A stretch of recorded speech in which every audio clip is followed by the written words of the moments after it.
ఇంకెన్నాళ్ళు రెంటింట్లో ఉంటాం? సొంత ఇంటి కలను నెరవేర్చుకుందాం.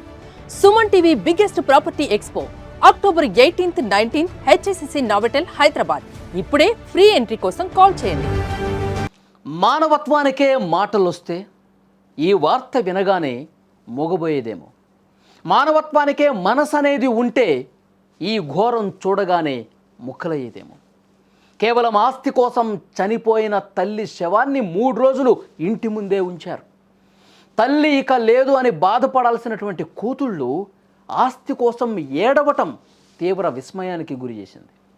ఈ హృదయ విదారక ఘటన సూర్యాపేట జిల్లాలో చోటు చేసుకుంది.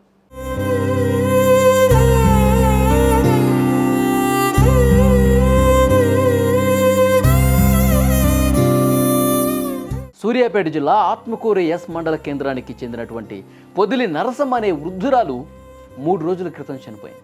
విషయం తెలిసి పుట్టింటికి వచ్చిన నరసమ్మ 2 కూతుళ్ళు అంత్యక్రియలకు ఏర్పాట్లు చేయటం మానేసి తల్లి దాచిన డబ్బు నగల కోసం వెతకటం మొదలుపెట్టారు. తల్లి మృతదేహాన్ని ఐస్ బాక్స్లో పెట్టి పంచాయతీ పెట్టుకున్నారు. తల్లి వద్ద ఉన్న 12 లక్షల రూపాయలతో పాటు 6 తులాల బంగారం కోసం గొడవపడ్డారు. నరసమ్మకు చెందిన 8 ఎకరాల వ్యవసాయ భూమిని గతంలోనే కూతుళ్ళు 2 కూడా చెరసగం పంచేసుకున్నారు. ఇప్పుడు డబ్బు నగల వాటా విషయం తేలే వరకు తల్లికి అంత్యక్రియలు చేసేది లేదు. ఇది కూతుళ్ళ పంతం. అంత్యక్రియల తర్వాత ఆస్తుల లెక్క తేల్చుకోండి బంధువులు, ఇంటి పక్కన వాళ్ళు వీళ్ళు ఎంత చెప్పే ప్రయత్నం చేసినా, నచ్చ చెప్పేందుకు చూసినా వినలా కూతుళ్ళు. దీంతో అక్కడున్న కొంతమంది బంధువులు విసిగిపోయి పోలీసులకు సమాచారం ఇచ్చారు.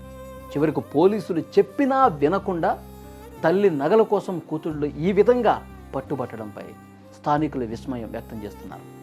అసలు బంధాలు ఏమైపోయినాయి?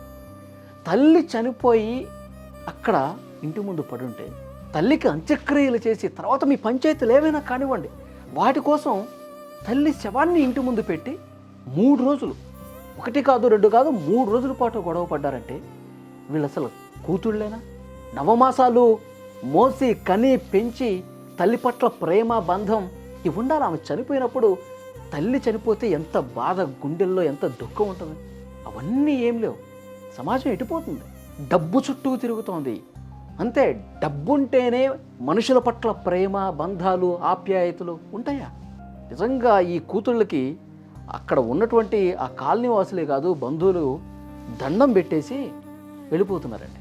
ఇలాంటి కూతుళ్ళు కన్నందుకు ఏ జన్మలో ఏ పాపం చేసిందో పాపం ఈ అభాగ్యురాలు. ఇంత దుర్మార్గమైనటువంటి కూతుళ్ళు ఉన్నారు ఏమికి అని చెప్పి బాధపడ్డ పరిస్థితి. ఈ వీడియో చూస్తున్న వాళ్ళు స్పందించండి. ఈ కూతుళ్ళను చూస్తే, వీళ్ళ వ్యవహారం చూస్తే మీకేమనిపిస్తుంది?